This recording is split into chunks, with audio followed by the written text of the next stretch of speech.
Assalamualaikum warahmatullahi wabarakatuh. Selamat siang Bapak Ibu sekalian. Siang. Ya, terima kasih atas waktu dan kesempatan Bapak Ibu sekalian. Mungkin sedikit menjelaskan sebelum kita melanjutkan proses pembelajaran di kelas. Yang ingin saya sampaikan Bapak Ibu sekalian terkait tentang budaya positif yang akan kita laksanakan di sekolah. Nah, tapi sebelum kita melaksanakan budaya positif tersebut di sekolah, kita harus ketahui bersama bahwa ada beberapa hal yang penting kita ketahui bersama. Jadi dalam budaya positif itu kita akan belajar terkait tentang disiplin positif dan nilai-nilai kebajikan universal, kemudian teori motivasi, hukuman, penghargaan, dan restitusi, kemudian bagaimana membuat sebuah keyakinan kelas. Keyakinan kelas ini sebelumnya itu kita kenal dengan kesepakatan kelas. Kemudian yang selanjutnya itu terkait tentang kebutuhan dasar manusia. Kemudian terkait tentang materi restitusi itu yang harus kita pelajari dua hal. Yang pertama, bagaimana guru menjadi seorang memposisikan dirinya dalam 5 posisi kontrol. Kemudian yang ketiga, bagaimana seorang guru menyelesaikan masalah dengan siswa dengan cara segitiga restitusi. Nah, Bapak Ibu sekalian,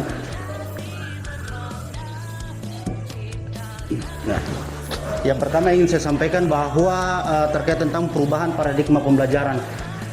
Perubahan paradigma pembelajaran itu berdasarkan filosofis Ki Hajar Dewantara bahwa guru itu ibarat seorang petani, ya, ibarat seorang petani yang menyemai bibit jagung, kemudian hanya menyiapkan lahan dan merawat agar jagung tersebut atau tanaman tersebut itu tumbuh secara maksimal.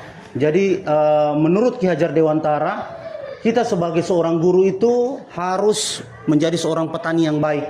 Di mana seorang petani yang baik, jika dia ingin menanam, menghasilkan hasil tanamannya yang baik, maka dia harus melakukan yang disebut yang pertama tadi itu, siapkan lahan. Jadi sekolah ini adalah bagian lahan kita Bapak Ibu sekalian, ya. Kemudian ketika kita sudah menyiapkan lahan, bibit-bibitnya ini adalah siswa-siswa kita. Lahannya sekolah, bibitnya adalah siswa-siswa kita. Kemudian kita harus merawatnya. Bibit itu harus dirawat. Sebagai seorang petani, merawat itu adalah bagian daripada menyiram, memberikan pupuk. Nah, kalau kualitas pupuknya bagus, secara otomatis tanaman tersebut akan tumbuh juga bagus. Kemudian dirawat, disiram sesuai dengan waktunya.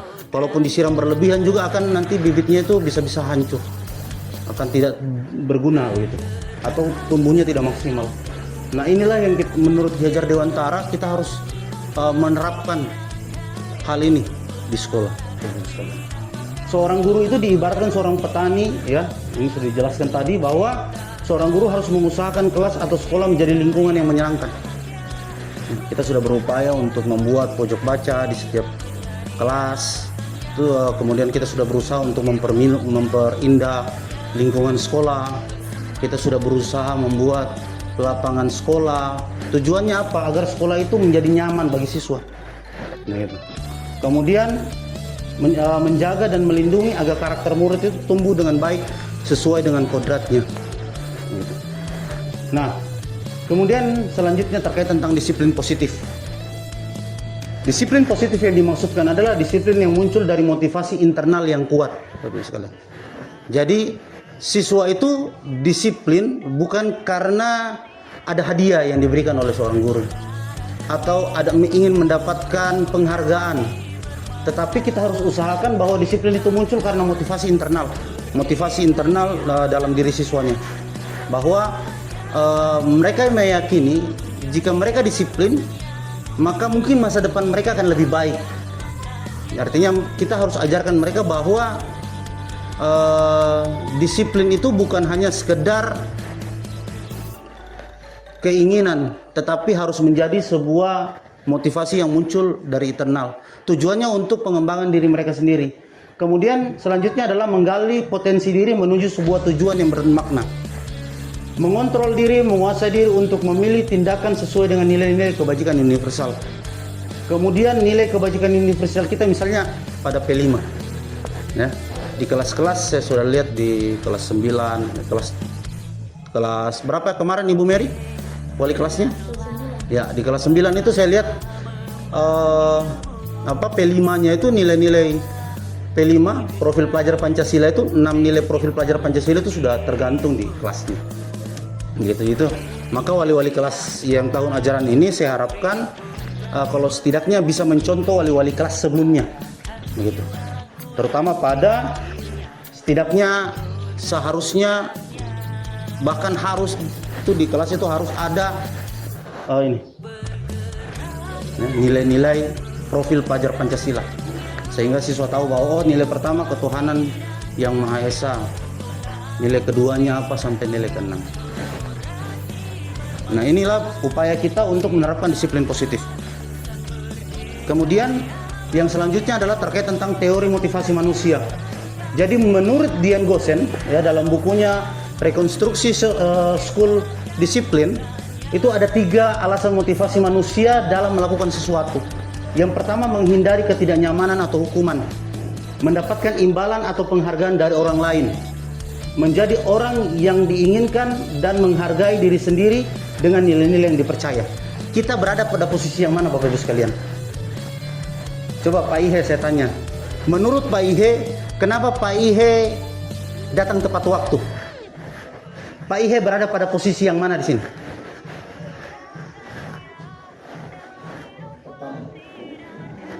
Menghindari ketidaknyamanan atau hukuman. Menurut Ibu Ova posisi di mana dari ketiga ini yang Ibu Ova motivasi Ibu Ova? Sehingga Ibu Ova misalnya kemarin Ibu Ova lupa SMS di grup bahwa Ibu Ova hari ini kemarin tidak masuk. Pada posisi mana Ibu Ova di sini?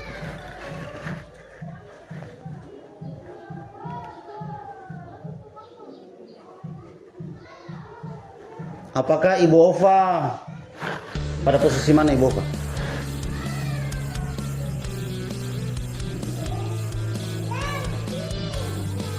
Ya, yang pasti menghindari ini kan. Kenapa Pak Roland kemarin minta izinnya di grup? Kenapa harus sudah disampaikan bahwa kalau misalnya tidak masuk pada hari itu, setidaknya sebelumnya harus disampaikan di SMS grup atau di WA grup. Pak Roland berada pada posisi yang mana? Yang ketiga, menjaga orang yang diinginkan dan menghargai diri sendiri dengan nilai-nilai yang dipercaya. Artinya Pak Ihe tadi dan Ibu Ova datang tepat waktu, itu tujuannya untuk ini, menghindari ketidaknyamanan atau hukuman atau teguran atau sanksi dari kepala sekolah. Pak Roland dia sudah sadar bahwa kalau tidak masuk, setidaknya harus izin. Artinya sudah timbul kesadaran pada diri Pak Roland untuk kemudian menghargai dirinya dan menghargai orang lain yang kemudian menginstruksikan pemerintah itu. Nah, begini juga Bapak Ibu sekalian dengan siswa kita. Kenapa siswa itu kemudian harus mengerjakan tugas? Kenapa siswa itu kemudian harus datang tepat waktu ke kelas? Apakah mungkin dia datang tepat waktu ke kelas untuk menghindari hukuman dari guru mata pelajarannya? Atau mungkin dengan ada janji khusus yang kemudian diberikan oleh guru mata pelajaran, jika kemudian kamu mengerjakan tugas dan dapat nilai sekian, kamu akan mendapatkan imbalan atau penghargaan. Mungkin itu motivasinya, atau mungkin karena dia sadar secara pribadi seorang pelajar itu harus kemudian memiliki motivasi untuk berubah, untuk mengembangkan dirinya sesuai dengan nilai-nilai yang dipercaya ini. Nah, hal inilah, teori motivasi inilah yang ada pada kita dan ada kepada siswa. Tetapi tujuan akhirnya kita itu seperti tadi materi sebelumnya, slide sebelumnya, disiplin positif, tujuan kita itu ini Bapak. Target kita ini, kita harus sadar secara pribadi sebagai seorang guru itu adalah teladan bagi siswa kita. Dengan secara otomatis kalau kita menjadi teladan untuk siswa kita, maka kita dapatkan yang ini Bapak sekali. Jadi mulai saat ini kita berupaya untuk memperbaiki diri dan kemudian kita akan berupaya untuk memperbaiki siswa kita. Kemudian Simpulan dari teori motivasi adalah berdasarkan ketiga alasan tersebut, tindakan pendisiplinan dengan melakukan hukuman atau memberikan imbalan itu bisa disebut dengan motivasi eksternal. Dan hal tersebut tidak akan bertahan lama. Hari ini kita hukum siswa, besok pasti dia bikin lagi. Kenapa? Karena motivasi eksternal yang didapatkan ini. Untuk menghindari ketidaknyamanan atau hukuman, atau ingin mendapatkan imbalan. Tetapi kalau motivasinya berdasarkan motivasi internal dalam dirinya, secara otomatis dia sadar. Di sini kan sudah ada beberapa siswa yang memiliki motivasi internal. Nah, tapi sebagian besar dari siswa kita berada pada dua hal ini. Sekarang bagaimana kita mau meningkatkan hal ini, itu tergantung kita semua, Bapak sekalian. Upaya untuk memperbaiki sekolah dalam kondisi ini itu kita sudah upayakan. Tinggal bagaimana kemudian kita mengasah, menghidupkan, mengembangkan potensi pada siswa kita pada motivasi internalnya. Mereka sadar bahwa di sekolah itu kewajiban seorang siswa. Mereka sadar mengerjakan tugas itu adalah kewajiban seorang siswa, gitu Bapak sekalian. Kemudian kebutuhan dasar manusia. Jadi berdasarkan beberapa penelitian tentang teori kontrol, semua perilaku manusia pasti memiliki tujuan, bahkan sebuah kesalahan yang dilakukan peserta didik pasti memiliki alasan. Kenapa? Karena ada pemenuhan dasar manusia. Ada 5 kebutuhan dasar manusia. Yang pertama adalah survival atau kebutuhan untuk bertahan hidup, yaitu kebutuhan yang berkaitan dengan fisik seperti makanan, tidur, tempat tinggal, kemudian penerimaan atau kebutuhan cinta dan kasih sayang, kebutuhan penguasaan, pengakuan dan kemampuan, kebutuhan kebebasan atau kebutuhan akan pilihan, kebutuhan akan kesenangan. Jadi Bapak Ibu sekalian, yang pertama survival, kebutuhan bertahan hidup. Kenapa orang berkelahi? Karena batas kebong. Kenapa orang hari ini baku pukul? Karena perebutan harta. Kenapa? Karena ini Bapak sekalian, kebutuhan survivalnya, kebutuhan bertahan hidupnya. Harta tersebut, kebun tersebut apa? Kebutuhan dasar dia untuk makan, mungkin ada duit dari situ. Nah, kebutuhan dasar siswa kita apa? Survivalnya. Ada siswa ada masalah, misalnya studi kasusnya begini.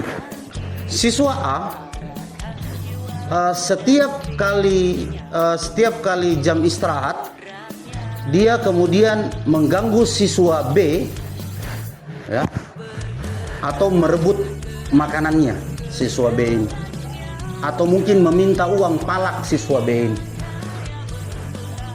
Maka dari 5 kebutuhan ini mana yang dia inginkan? Kebutuhan siswa A itu. Ya, apalagi?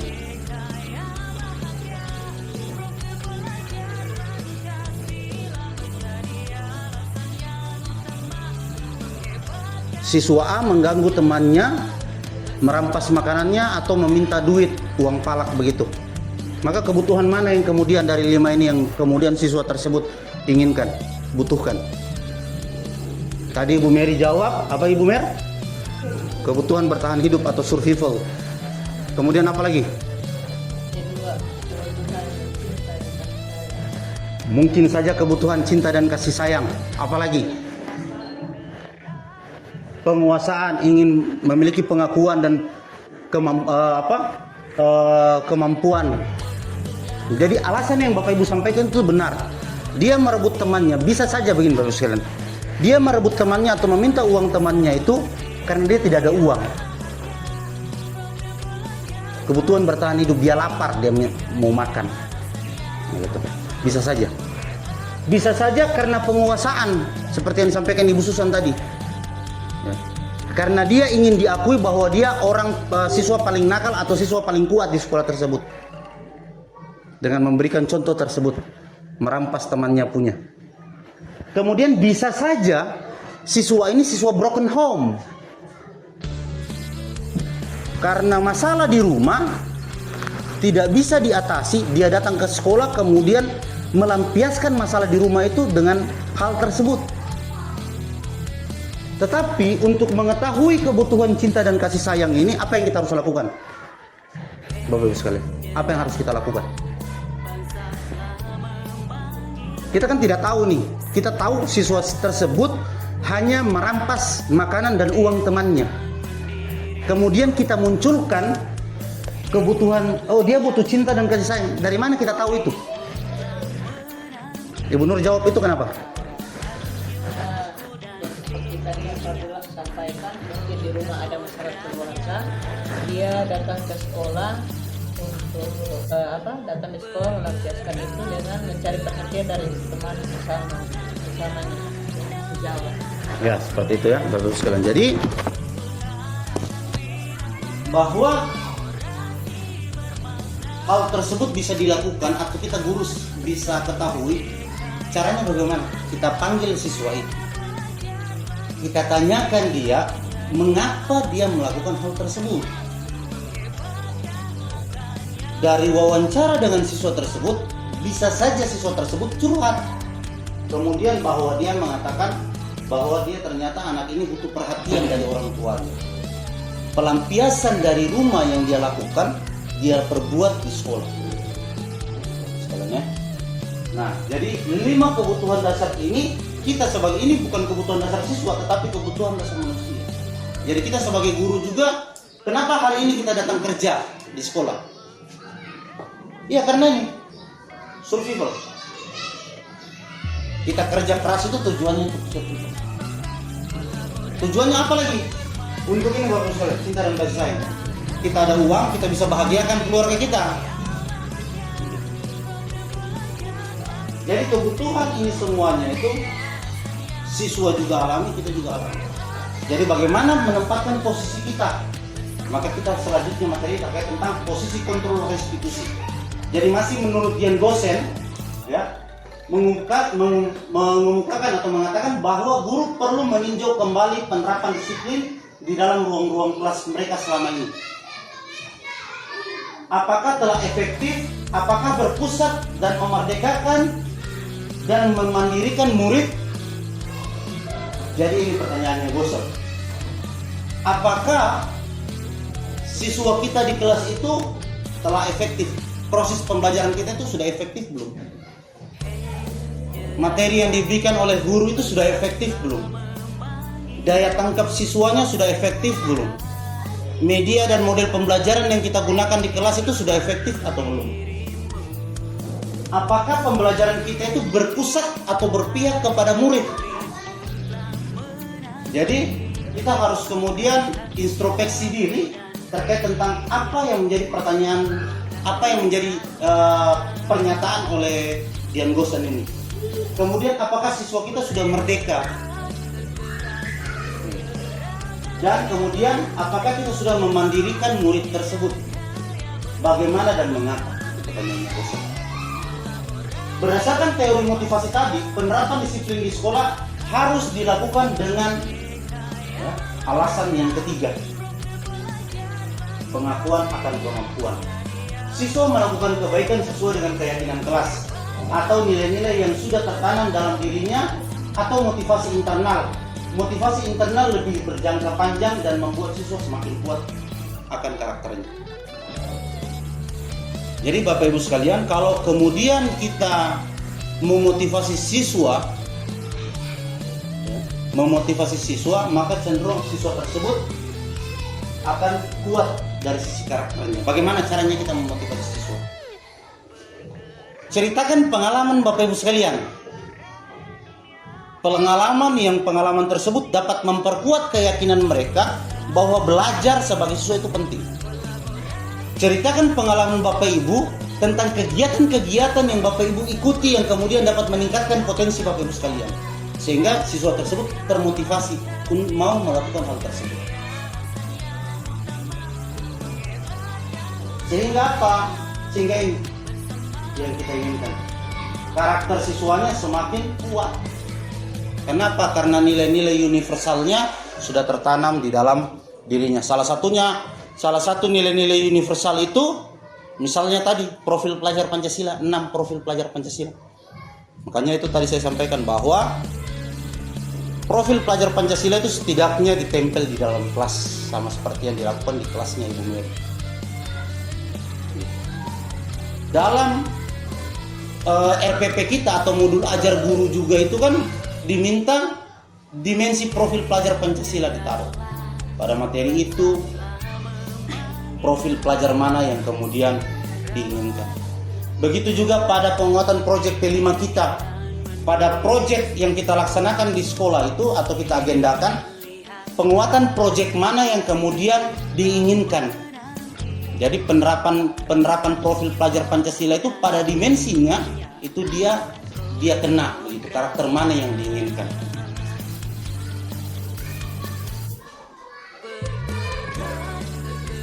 Kemudian 5 posisi kontrol restitusi. Jadi menurut Dr. William Glasser, Gosen berkesimpulan ada 5 posisi kontrol yang diterapkan oleh seorang guru, orang tua, atasan dalam penerapan kontrol. Kelima posisi kontrol tersebut ada 5. Apakah sebagai penghukum, pembuat rasa bersalah, teman, pemantau, manajer. Semua hal ini itu kita lakukan di rumah. Di rumah kita sebagai orang tua, di sekolah kita sebagai guru. Itu kita lakukan.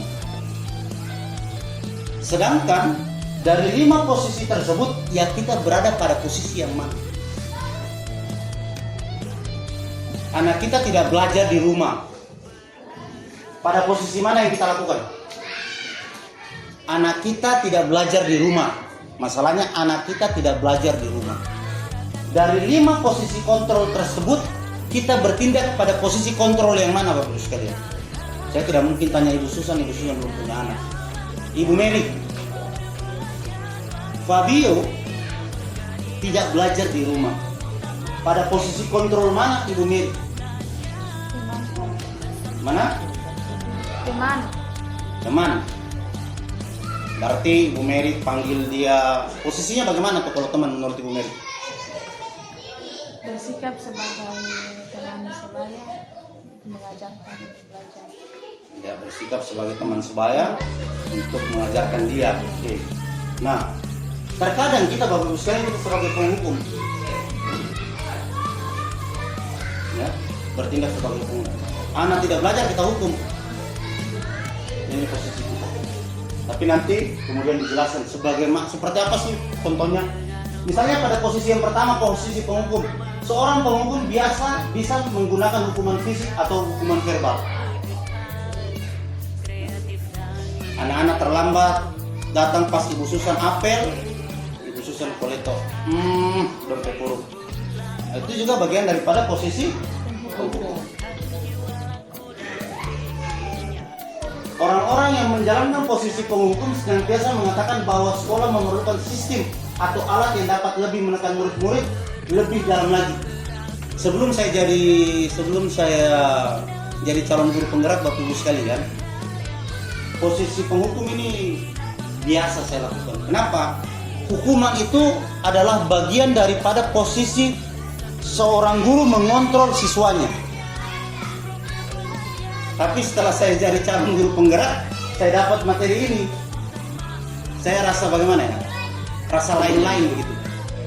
Bahwa ternyata kita sebagai seorang guru, bahkan sebagai seorang orang tua itu, posisi penghukum ini terkadang membuat anak kita itu jadi tidak memiliki motivasi untuk belajar.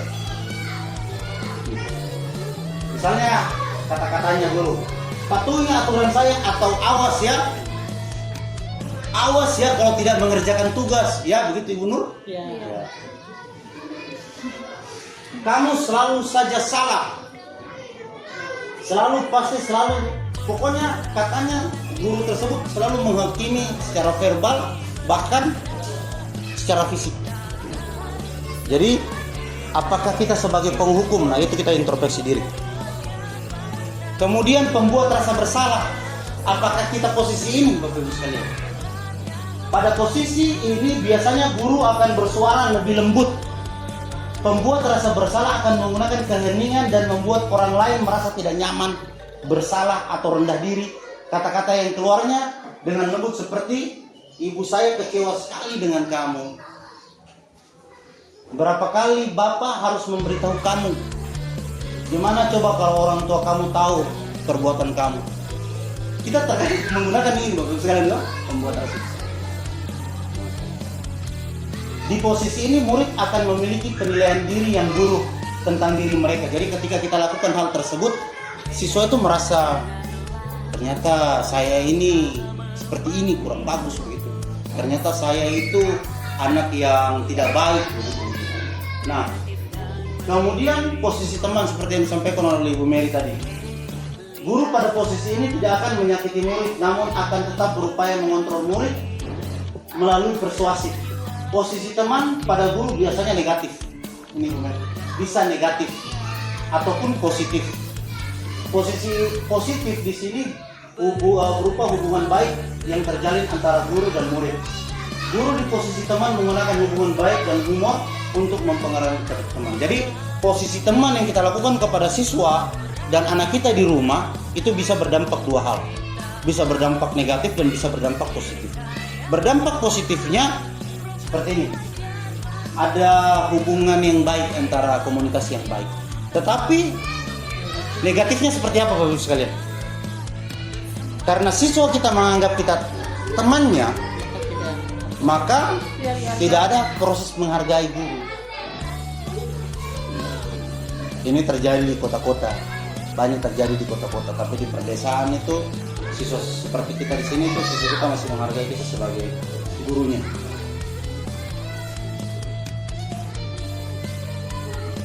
Nah, kemudian sebagai posisi pemantau. Pemantau berarti mengawasi. Pada saat kita mengawasi, kita harus bertanggung jawab atas perilaku orang-orang yang kita awasi. Posisi pemantau berdasar pada peraturan-peraturan dan konsekuensi dengan menggunakan sanksi atau konsekuensi. Kita dapat memisahkan hubungan pribadi kita dengan murid sebagai seorang yang menjalankan posisi pemantau. Jadi kita pantau siswa ini. Kita lihat. Setelahnya kita observasi terkait tentang apa dan perilaku dia. Kalau di kelas itu kan ada jurnal kelas. Di dalam jurnal kelas kita kan ada di paling bawah itu kan catatan anekdotal. Catatan anekdotal itu adalah posisi observasi kita dalam posisi pemantau. Nah, ini biasanya pertanyaan-pertanyaan yang diajukan oleh seorang pemantau. Kamu tahu peraturan sekolah kita apa? Apa yang telah kamu lakukan? Ini posisi pemantau. Sanksi atau konsekuensi apa yang kamu lakukan karena kamu mengganggu temanmu? Itu posisi pemantau. Nah, kemudian yang terakhir posisi manajer.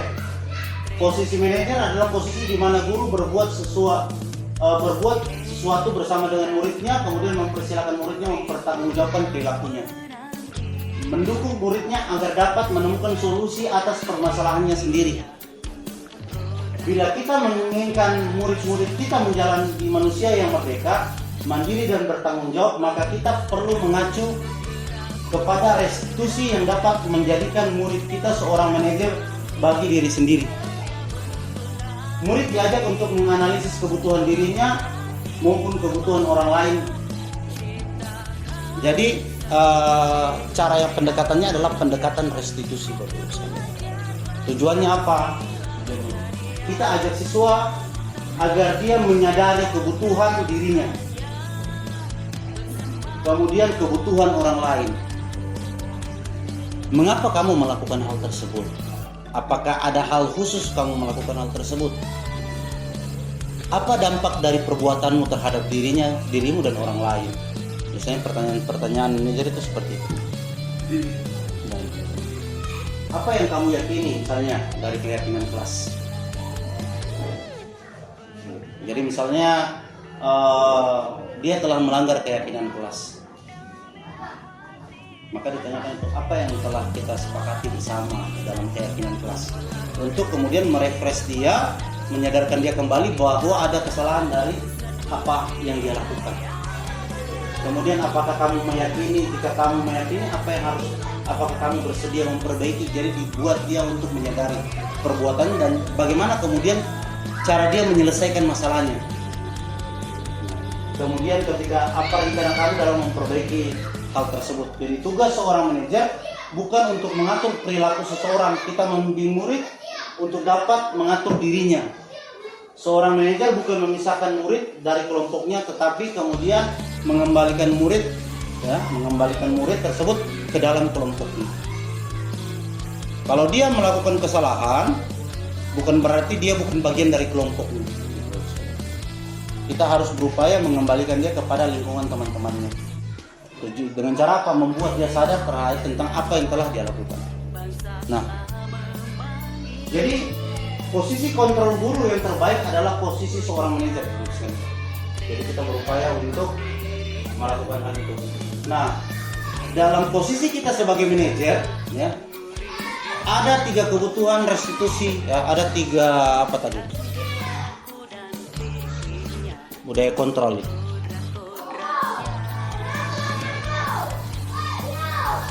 Jadi ada 3 cara atau 3 tahapan cara kita menyelesaikan permasalahan dengan siswa dengan menggunakan segitiga restitusi.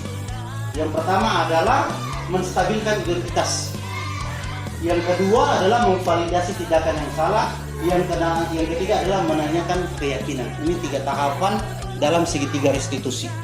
Jadi ketika misalnya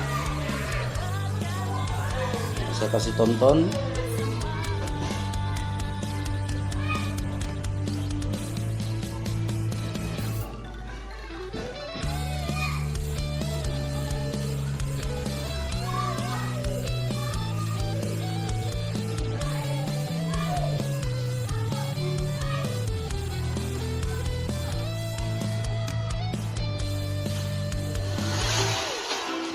Nah, jadi ini contoh demonstrasi kontekstual saya punya tugas kemarin terkait tentang segitiga restitusi.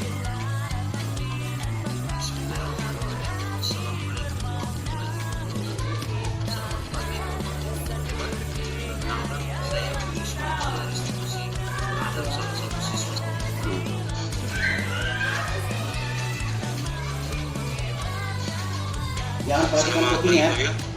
Kopinya ada pemas. Bagaimana kabarnya? Nah, yang tahapan pertama adalah menstabilkan identitas. Saya panggil kemarin. Di dalam tahapan mengenal identitas itu kita membuat siswa merasa nyaman bahwa apa yang dilakukannya. Guru piket bahwa Fabio sudah 3 hari berturut-turut ini tidak masuk ke sekolah. Mungkin ada alasan tertentu. Maaf Pak, saya kasih bintang pagi. Apakah orang tua Fabio tidak membangunkan Fabio saat bangun pagi?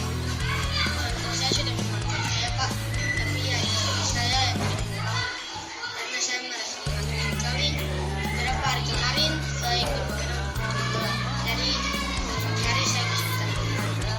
Jadi pada tahapan menstabilkan identitas ini kita tanyakan dulu terkait tentang mengapa kemudian Fabio ini 3 hari berturut-turut tidak masuk sekolah.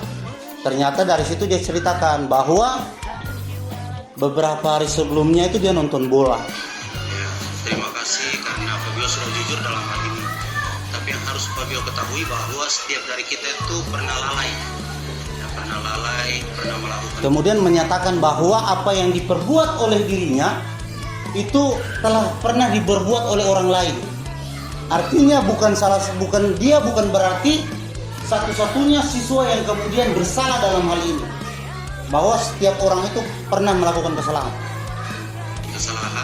tapi bukan berarti kelalaian dan kesalahan itu kemudian kita ulangi kembali. Sekarang kan Fabio sudah tahu kesalahan Fabio. Nah, oleh karena itu, mari kita coba cari di solusi tahapan bersama. kedua validasi tindakan yang Menurut salah. Fabio, apa dampak keterlambatan Fabio bagi diri Fabio dan teman-teman di kelas? Jadi ditanyakan terkait tentang dampaknya. Dampak dia terlambat itu untuk bagi dirinya dan teman-temannya. Saya terlambat masuk di kelas dan ketinggalan pelajaran penting karena saya juga mengganggu kelas karena saya masuk di pelajaran dan itu membuat saya tidak fokus karena saya merasa Betul sekali yang Jadi sampaikan. pahami. artinya apa yang dia ketika dia terlambat apa yang terjadi harus di kelas berarti Fabio akan mengganggu konsentrasi teman-teman saat belajar, dan itu juga akan mengganggu fokus Fabio saat belajar karena Fabio akan merasa ngantuk. yang telah dibuat oleh Nah, kemudian tahapan ketiga adalah menanyakan keyakinan. dan saya telah Menanyakan keyakinan kelas, makanya pentingnya sebuah keyakinan kelas. Jadi kemarin saya sudah buat praktek pembuatan keyakinan kelas di kelas 7. yang ada di sekolah Ya, nanti di kelas 8 dan kelas 9 sehingga Sekali. Jadi dari keyakinan kelas keyakinan tersebut sekolah kita kan siswa tersebut bisa tahu. dan Jadi salah keyakinan satunya kelas itu adalah bukan datang peraturan sekolah. Nah, seluruh Keyakinan siswa- kelas atau kesepakatan kelas yang dibangun itu seluruh siswa juga harus saling itu menghargai adalah sesamanya. keyakinan yang dibangun atau kesepakatan yang dibangun secara bersama antara siswa dan guru-gurunya atau wali kelasnya. Datang terlambat ke kelas. Jadi bukan disusun karena gurunya mau. Fabio masuk ke dalam Siswa harus datang terlambat tidak, tetapi berarti siswa harus datang tepat waktu. Siswa harus rajin belajar. Nah, itu kan disusun oleh gurunya. Tetapi kesepakatan kelas atau keyakinan kelas itu kemudian disusun bersama. Siswa juga merumuskan kata-kata positifnya untuk dijadikan sebuah keyakinan kelas. Jadi 3 tahapan restitusi tadi sudah kita pahami. Jadi 3 tahapan restitusi ada 3. Yang pertama adalah menstabilkan identitas, validasi tindakan yang salah, kemudian menanyakan keyakinan. Nah, kemudian bagaimana sih keyakinan kelas? Keyakinan kelas mengandung nilai-nilai kebajikan universal yang disepakati secara tersirat ya, atau tertulis. Jadi setelah dibuat keyakinan kelasnya, kemudian dituliskan, ditempel di kelas sehingga semua siswa dapat tahu. Keyakinan kelas bersifat lebih abstrak daripada peraturan yang lebih rinci dan konkret. Kenapa dia bersifat abstrak? Bagus. Kenapa dia bersifat abstrak? Keyakinan kelas itu berbeda dengan peraturan. Kalau peraturan, kamu terlambat, jelas pelanggarannya apa. Ya. Kamu tidak melakukan ini, maka jelas pelanggarannya apa. Tetapi kalau keyakinan kelas abstrak, ketika dia datang terlambat ke dalam kelas, sanksinya tidak ditahu. Kita tidak menetapkan sanksinya. Maka siswa diajak dengan cara 3 segitiga restitusi tadi. Bagaimana cara dia menyelesaikan keterlambatan dia? Jadi siswa sendiri yang kemudian mencari solusi terhadap permasalahan dia. Nah, tugas guru di situ adalah sebagai manajer dan pemantau. Kemudian keyakinan kelas berupa pernyataan universal. Keyakinan kelas hendak tidak terlalu banyak sehingga mudah diingat dan dipahami oleh murid. Jadi misalnya keyakinan kelasnya 5, 10 begitu. Saya tidak usah lebih-lebih. Yang penting bisa dipahami oleh siswanya. Kemudian semua warga kelas hendak ikut berkontribusi dalam pembuatan keyakinan kelas. Jadi nanti setelah keyakinan kelas kita sudah buat, maka kita nanti Bapak Ibu sekalian akan membuat keyakinan sekolah. Keyakinan sekolah. Keyakinan sekolah itu sama seperti kita buat budaya malu ini. Budaya malu guru, budaya malu siswa. Ditempel begitu nanti. Jadi dari keyakinan kelas menjadi sebuah keyakinan sekolah.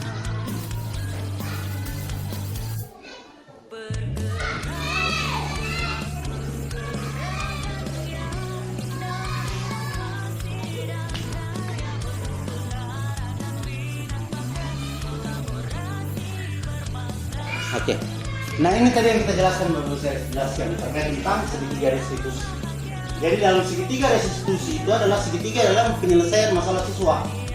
Jadi yang pertama menstabilkan identitas. Tindakan yang dilakukan adalah kita semua akan melakukan hal terbaik yang bisa kita lakukan. Kemudian validasi tindakan yang salah. Tindakannya semua perilaku memiliki alasan. Kemudian menanyakan keyakinan. Tindakannya kita semua memiliki motivasi internal. Ini tahapan segitiga restitusi seperti tadi pada video. Oke Bapak Ibu sekalian, terima kasih. Oke Bapak Ibu sekalian, terima kasih atas atas waktunya hari ini. Kemudian dari hal ini saya ingin kemudian ada semacam umpan balik dari Bapak Ibu sekalian. Ada umpan balik dari Bapak Ibu sekalian atau refleksi dari Bapak Ibu sekalian tentang tentang budaya positif yang tadi telah saya sampaikan di Bapak Ibu sekalian. Mungkin 1-2 orang ya. Saya persilakan Bapak Ibu sekalian. Oke, Pak Bos, saya minta tolong kasih dekat biar Bapak dengar rekaman suara. Kasih saya langsung kasih.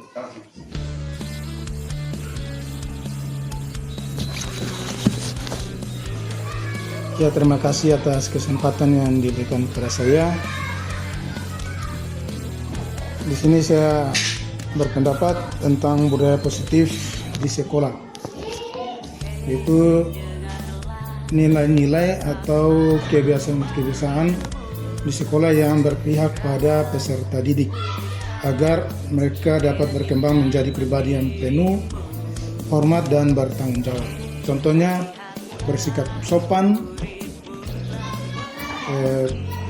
terus minta izin pada guru bila akan masuk atau keluar kelas pada saat proses pembelajaran sebagai wujud menghargai diri sendiri dengan orang lain.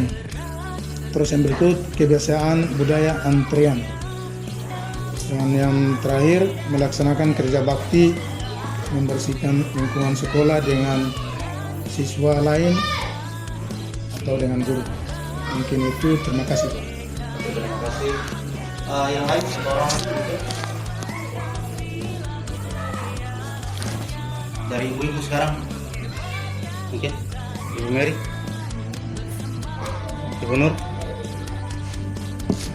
Oke, terima kasih atas kesempatannya. Dari saya yang tadi dibicarakan itu budaya positif. Untuk budaya positif di dalam kelas, saya ingin tanyakan yaitu bagaimana cara kita mengatasi siswa yang saat proses pembelajaran sering keluar masuk dengan banyak alasan. Kadang alasannya ke kamar mandi tapi tidak ke kamar mandi dan duduk di tempat lain. Itu saja dari saya. Oke, mungkin terima kasih atas pertanyaannya Bu Nur.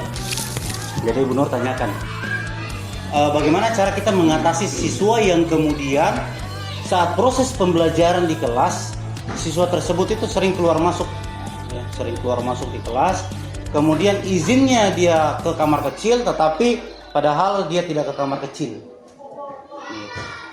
Jadi kira-kira menurut Bapak Ibu untuk menyelesaikan masalah siswa seperti ini itu bagaimana? Dari Pak Boso, untuk menyelesaikan masalah siswa tersebut seperti apa Pak Boso, menurut Pak Boso? Bagaimana Pak pertanyaan? Pada proses pembelajaran, siswa di kelas, ada siswa di dalam kelas yang kemudian dia sering keluar masuk minta izin, tetapi minta izinnya misalnya dia ke kamar kecil, ternyata dia tidak ke kamar kecil tapi duduk di luar. Nah, untuk menyelesaikan masalah siswa seperti ini menurut Pak Boso seperti apa? Ya, baik, terima kasih. Jadi memang ini yang perilaku siswa yang seperti ini sering terjadi di sekolah kita. Jadi untuk mengatasi perilaku siswa seperti ini, yang seperti tadi dijelaskan oleh dalam penyampaian materi tadi, kita sebagai guru berlaku sebagai manajer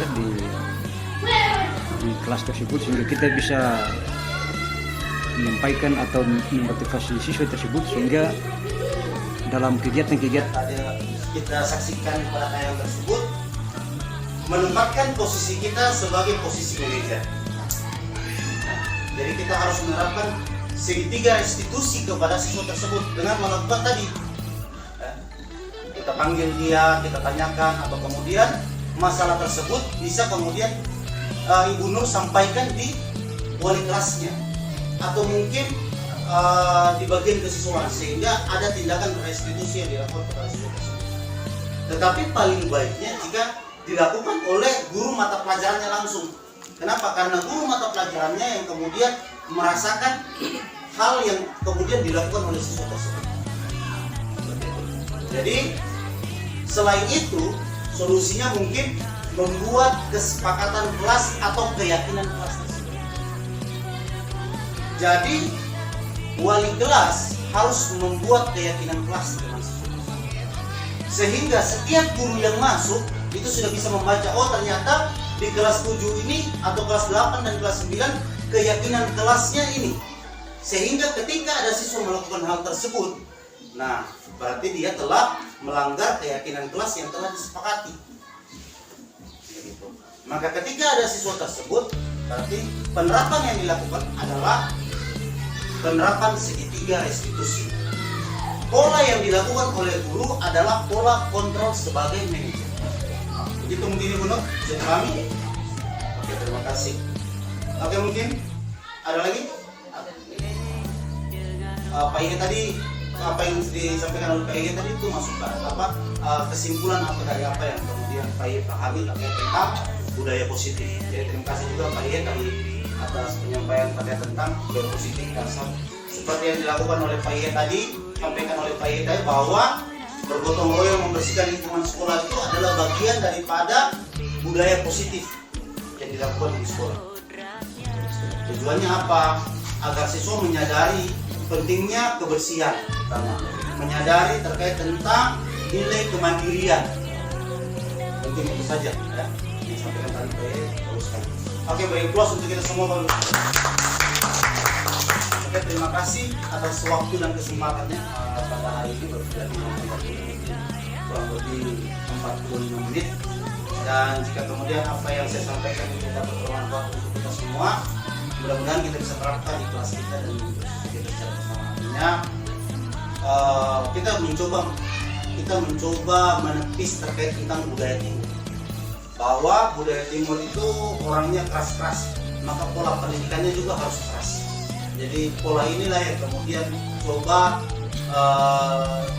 diubah, terutama pada SMP Negeri 30 Kalikramat. Saya akhiri, billahi taufiq wal hidayah, wassalamualaikum warahmatullahi wabarakatuh, dan selamat siang Bapak Ibu sekalian.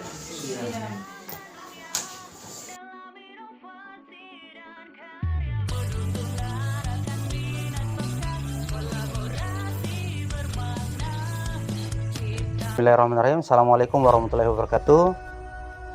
Selamat pagi Bapak Ibu guru hebat. Terima kasih. Saya sebagai seorang kepala sekolah sekaligus calon guru penggerak angkatan ke-11 dari SMP Negeri 30 Halmahera Barat, Kabupaten Halmahera Barat, Provinsi Maluku Utara. Saat ini saya berada di sekolah saya, yaitu SMP Negeri 30 Halmahera Barat, tepatnya di kelas 7. Hari ini saya bersama wali kelas 7, Ibu Nurbai Saleh, SPD, akan membuat keyakinan kelas di kelas 7, berkolaborasi dengan wali kelas serta siswa-siswa hebat di kelas 7. Semoga saja video hari ini dapat bermanfaat untuk kita semua. Terima kasih. Salam guru penggerak. Selamat pagi anak-anak. Pagi Bu. Kelas 7 siap. Kelas 7 siap. Siswa kelas 7 bagaimana kabarnya? Baik. Siapkah kalian untuk belajar? Siap. Semangat semuanya, dengar dengan seksama. Siswa kelas 7 semuanya hebat. Guru bagaimana kabarnya? Baik. Siapkah dari kami semua? Siap. Kami siap belajar dengan sesama. Kami fokus, kami bisa dan kami paham. Oke, terima kasih. Untuk hari ini kita akan sama-sama berkolaborasi dengan Pak Kepala Sekolah untuk membuat keyakinan kelas. Jadi ada instruksi langsung dari Pak Keps.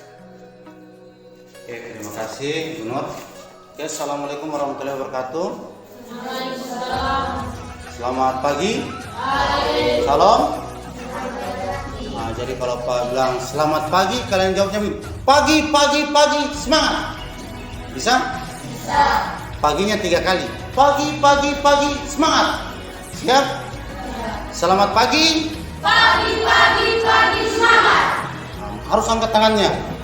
Sekali lagi, selamat pagi. Pagi, pagi, pagi, semangat. Nah, seperti yang disampaikan oleh Ibu Nur, hari ini saya dengan wali kelas kalian ya, akan berkolaborasi dalam membuat keyakinan kelas pada kelas berapa ini? 7. Kelas 7. Nah, jadi ada keyakinan kelas itu hampir sama dengan kesepakatan kelas. Ya, hanya saja kesepakatan kelas yang kalian telah susun itu akan kita buat menjadi keyakinan yang nanti keyakinan itu akan kalian patuhi berdasarkan keinginan kalian. Paham? Nah, sekarang dalam keyakinan kelas, dalam menyusun kalimat keyakinan kelas, kalian harus mengetahui dulu tentang nilai-nilai kebajikan. Nah, nilai-nilai kebajikan itu banyak sekali. Misalnya saja kalian bisa lihat nilai-nilai kebajikan pada profil pelajar Pancasila. Coba dibaca. Yang pertama, nilai-nilai profil pelajar Pancasila yang pertama apa?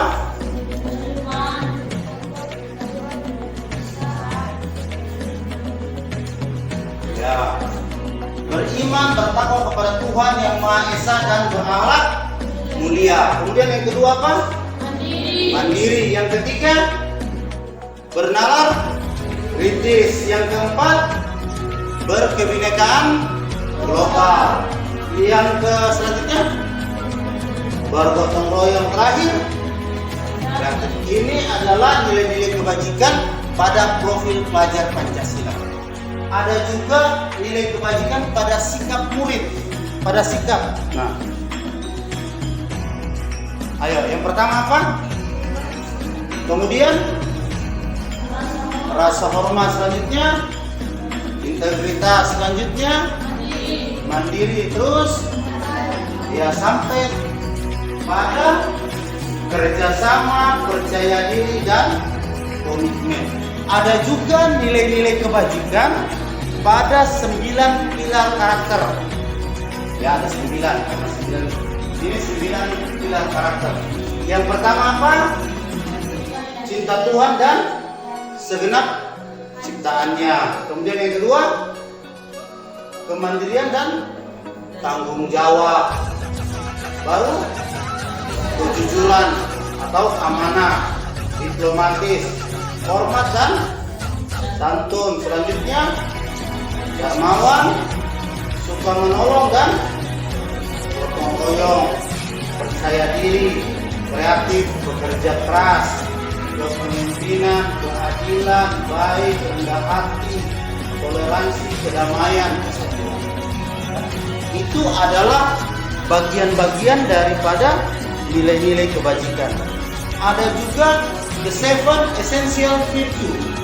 Jadi atau 7 bentuk nilai keyakinan. Pertama apa? Empati, suara hati, kontrol diri, rasa hormat, kebaikan, toleransi, keadilan. Ini adalah contoh-contoh nilai kebajikan. Ada lagi. Jadi nilai kebajikan itu banyak. Nah, ini the virtue project ya. Atau project nilai-nilai kebajikan. Banyak. Kalian bisa lihat peduli, rajin, integritas, serta hormat, ada kebersihan, kesantunan, komitmen, kreatif. Jadi ini adalah bentuk-bentuk nilai kebajikan. Nah, sekarang tugas kalian ya. Sekarang tugas kalian, nanti Pak kasih bagi stick note, oke. Nah, ada 2 warna stick note nanti dibagikan oleh Ibu Nur. Nanti stick note warna kuning ya. Kalian tuliskan 1 nilai kebajikan menurut kalian sebagai seorang siswa, sebagai seorang pelajar, contohnya banyak tadi ini, ya. Kalian bisa pilih di sini, atau menurut kalian dari Pak yang sampaikan tadi, profil pelajar Pancasila, sikap seorang murid, ya, atau 9 pilar tadi, atau 7 nilai kebajikan, atau proyek nilai-nilai kebajikan ini. Kalian pilih salah satunya. Tidak boleh sama paling bagus. Harus berdasarkan keyakinan kalian. Saya mau ini, saya mau nilai kebajikannya itu kejujuran. Tulis besar-besar di stick note-nya, kejujuran. Di atas stick note-nya kalian tulis nama kalian, ya, nama kalian. Habis itu setelahnya kalian maju tempelkan di sini, ya. Paham? Bisa? Silakan dibagikan dulu. Warna kuning dulu dibagikan.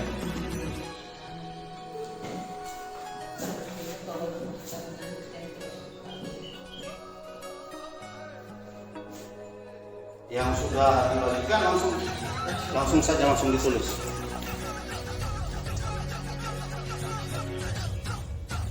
Tulis besar-besar, ya.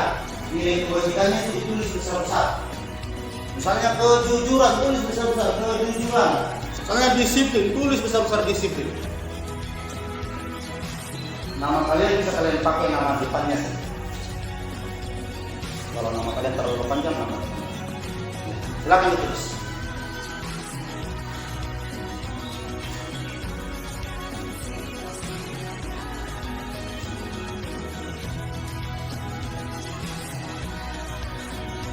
Kalian bisa lihat di depan itu sebagai contoh kejujuran misalnya. Tapi paling bagus kalau nilai kebajikan itu hadir dari dalam diri kalian. Seperti apa bagusnya yang kalian inginkan. Karena selanjutnya nilai-nilai kebajikan itu nanti akan kita susun dalam bentuk kalimat positif. Sudah? Ada yang sudah? Siapa yang sudah? Ditulis, di maju lah tempel.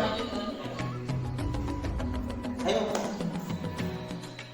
Satu kata saja. Silakan.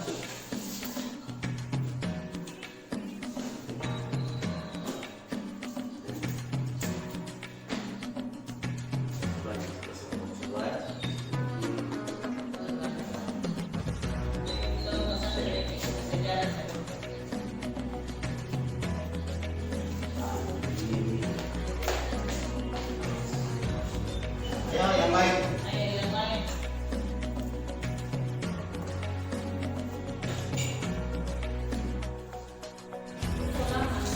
Satu kata saja. Menurut kalian.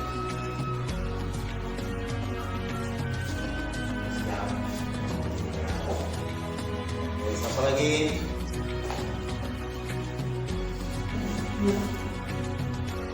Ini banyak contohnya yang bisa kalian lihat.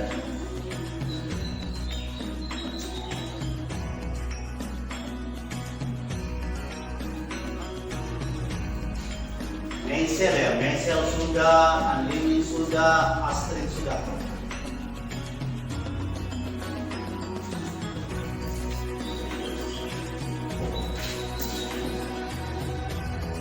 Oke,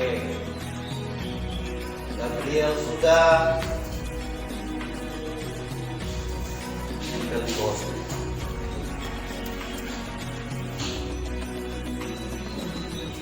Siapa namanya? Karno, ya. Varno, oke. Varno sudah.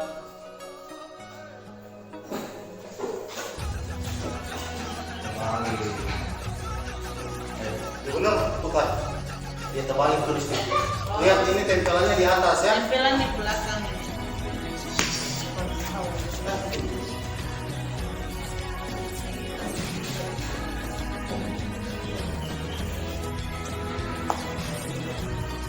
Berapa lagi yang belum? Apa cepat? Kita bisa lihat siapa nih? Satu saja. Ayo. Sudah tulis ini.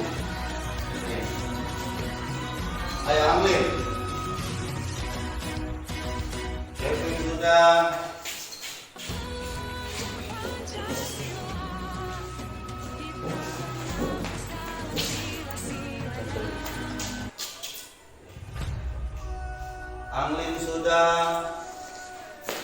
Saya freeze yang salah tadi. Oke, sekarang Ibu Nur bagikan stick note yang warna pink.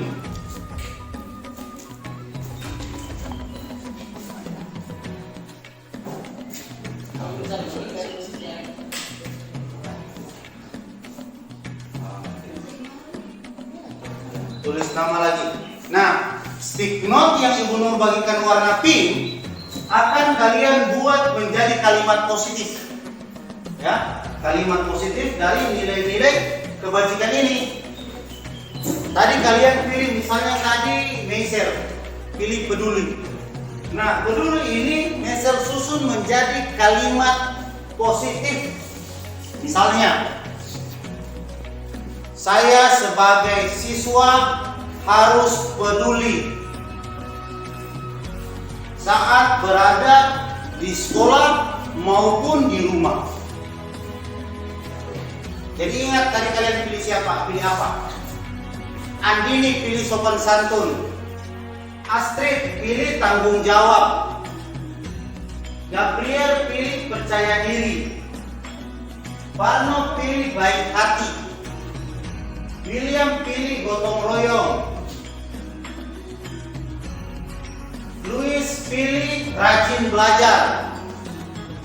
Kevin pilih kreatif. Amin pilih kejujuran. Afris pilih rasa hormat. Nah, sekarang kata-kata itu, kata tadi kalian susun menjadi sebuah kalimat.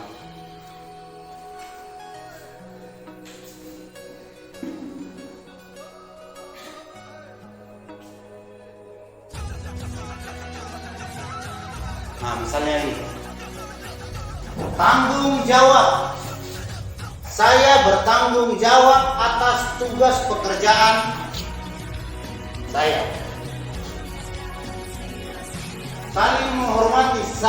Saya saling menghormati pendapat dan perbedaan satu sama lain. Saling menghargai, kami selalu saling menghargai. Jujur, kami selalu jujur dalam berkata dan bertindak. Itu contoh-contoh kalimat positif.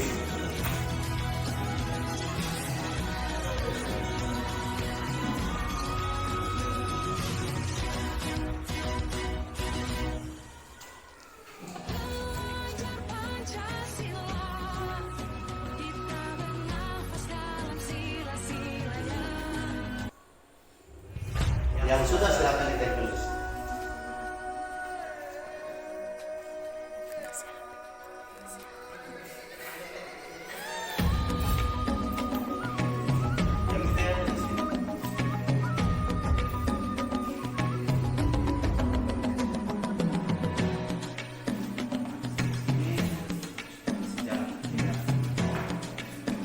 Ini definisi sudah.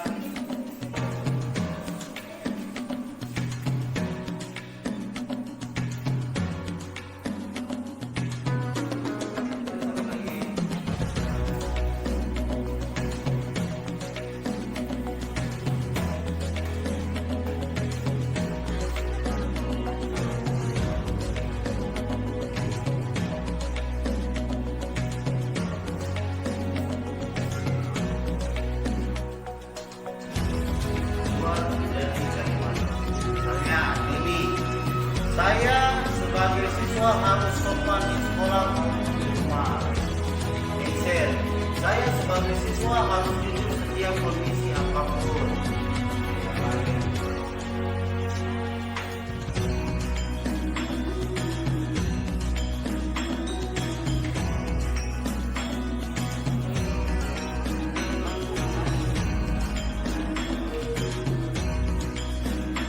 Saya selalu bergotong royong untuk menciptakan suasana belajar yang harmonis. Jadi kalimat dirubah dalam bentuk negatif.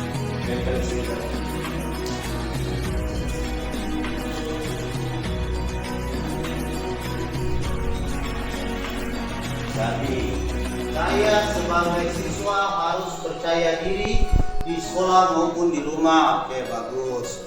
Kalimat positif.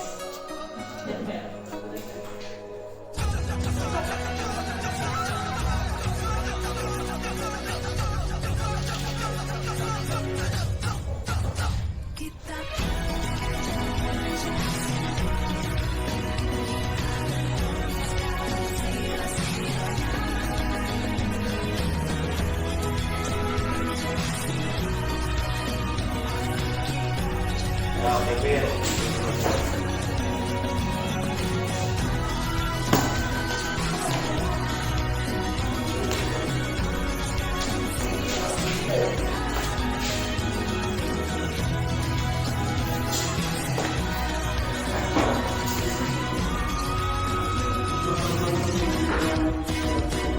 Ya.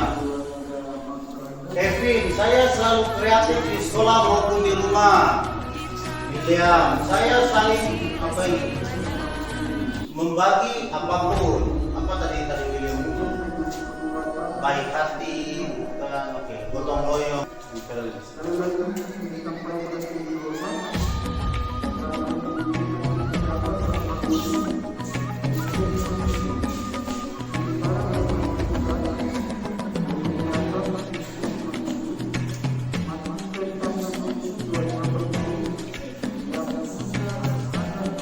Apalagi yang belum?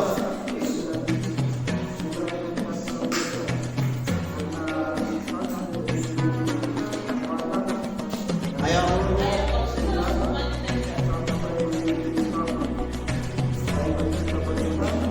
Siapa sana? Karno, ayo Karno cepat. Luis.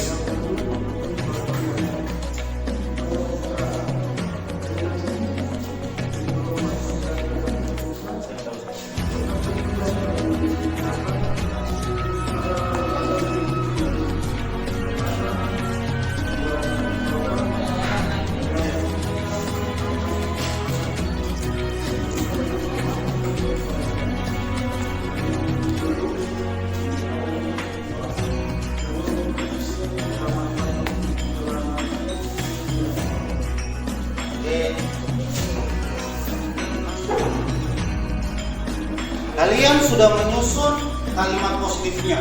Sekarang dari kalimat positif ini akan kita buat menjadi sebuah keyakinan kelas. Kita sepakati bersama, ya. Nah, sekarang tadi kan kalian pakai kata saya. Karena itu keyakinan kelas, maka kalian harus menggunakan, karena disepakati keyakinan kelas itu, maka kalian akan menggunakan kata kami. Kami berarti kalian semua. Yang pertama, keyakinan kelas yang pertama nanti kalian tinggal bilang yang kalian susun tadi, tinggal kalian sampaikan sepakat atau tidak. Ya. Misalnya, yang pertama datang tepat waktu. Sepakat? Datang tepat waktu. Sebagai seorang pelajar datang tepat waktu, sepakat? Datang tepat waktu ke sekolah dan datang tepat waktu saat proses belajar di dalam kelas. Jadi kita harus hadir di kelas tepat waktu untuk memulai pembelajaran dengan semangat. Sepakat? Siap diyakini? Siap. Luis siap? Kemudian yang kedua, berpakaian rapi sesuai dengan kalimat positif kalian. Berpakaian rapi. Sepakat? Kita harus tampil rapi dan bersih sebagai bentuk penghargaan terhadap diri sendiri dan lingkungan sekolah. Sekarang semuanya berdiri dulu. Kita sepakat berpakaian rapi? Sepakat. Oke, Gabi, mana ban pinggangnya ada? Oke, nanti dipakai ban pinggang. Oke, silakan duduk kembali. Terima kasih. Jadi yang kedua, siap diyakini berpakaian rapi? Siap. Oke. Sekarang yang ketiga, menjaga kebersihan. Sepakat menjaga kebersihan? Sepakat. Oke. Menjaga kebersihan, kita bersama-sama menjaga kebersihan kelas dan lingkungan sekolah agar nyaman dan menyenangkan untuk belajar. Siap diyakini? Siap. Oke, kita lanjut. Keempat, membawa peralatan sekolah. Sepakat? Sepakat. Membawa peralatan sekolah berarti pena, buku, ya, apa lagi? Dix, tas, apa lagi? Apa yang biasanya ketinggalan? Pensil, penggaris, pokoknya semuanya yang berhubungan dengan peralatan sekolah harus dibawa. Siap disepakati? Siap. Kita selalu siap belajar dengan membawa semua peralatan sekolah yang dibutuhkan. Itu kalimat positifnya. Siap diyakini? Siap. Nah, itu kan berdasarkan keinginan kalian. Kemudian yang selanjutnya, menghormati satu sama lain. Siap? Siap. Berarti tidak boleh ada saling membuli. Ya, mari. Ini di dalam kelas kalian ini sudah ada poster stop membuli. Membuli itu tahu? Saling ejek. Apalagi? Nah, baku-gara itu tidak boleh ya. Ini ada stop membuli. Jadi tidak boleh ada membuli, menghina temannya, ya. Kenapa? Karena keyakinan yang kalian, nilai kebajikan yang kalian sudah pilih yaitu saling menghormati. Maka kalimat positifnya, kita saling menghormati guru dan teman untuk menciptakan suasana belajar yang nyaman. Siap disepakati? Siap. Siap diyakini? Siap. Kita sudah sepakat, habis itu kita yakini, berarti kita haruslah lakukan, laksanakan, ya. Sama seperti perintah Tuhan. Tuhan sudah perintahkan, maka kita sebagai umatnya siap laksanakan. Karena kita patuh. Yakin kepada Tuhan? Yakin. Maka begitu juga keyakinan yang kita susun bersama. Kalau kita yakin datang tepat waktu, berarti akan kita sadar secara sendiri bahwa saya harus bangun pagi tempo. Ya? Paham? Paham. Selanjutnya, aktif dalam pembelajaran. Sepakat? Sepakat. Kita harus aktif bertanya, berdiskusi dan berbagi ide untuk memperdalam pemahaman. Siap diyakini? Siap. Jadi ada beberapa keyakinan kelas dalam kalimat positif yang kalian sudah susun ini. Nanti kemudian wali kelas kalian susun. Jadi setelah wali kelas kalian Ibu Nur sudah buat, nanti kemudian dicetak, kemudian nanti ditempel di kelas kalian sebagai bentuk keyakinan kelas. Sehingga jika kemudian ada yang melanggar keyakinan kelas itu, maka nanti harus dibicarakan secara baik-baik. Misalnya, ada yang tidak saling menghargai. Keyakinan kelas kalian ada saling menghargai.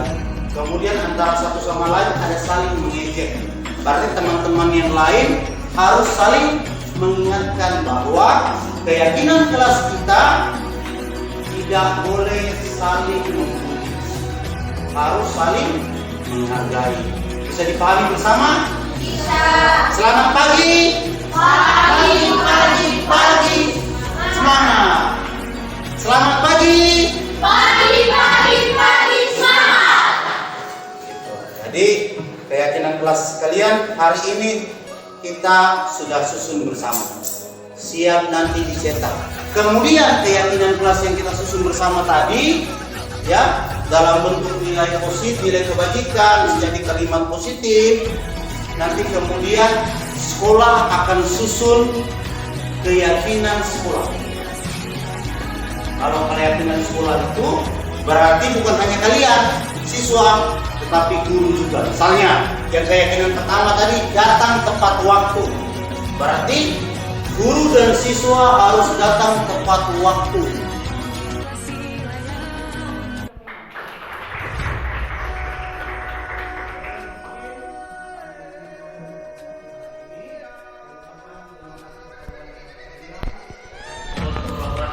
siswa untuk menyusun keyakinan kelas dan kami mengucapkan terima kasih karena kalian juga sudah membangsi pemikiran untuk menyusun keyakinan kelas. Di kelas berapa ini? 7. Selamat pagi. Pagi. Terima kasih. Billahi taufiq wal hidayah. Wassalamualaikum warahmatullahi wabarakatuh. Selamat pagi.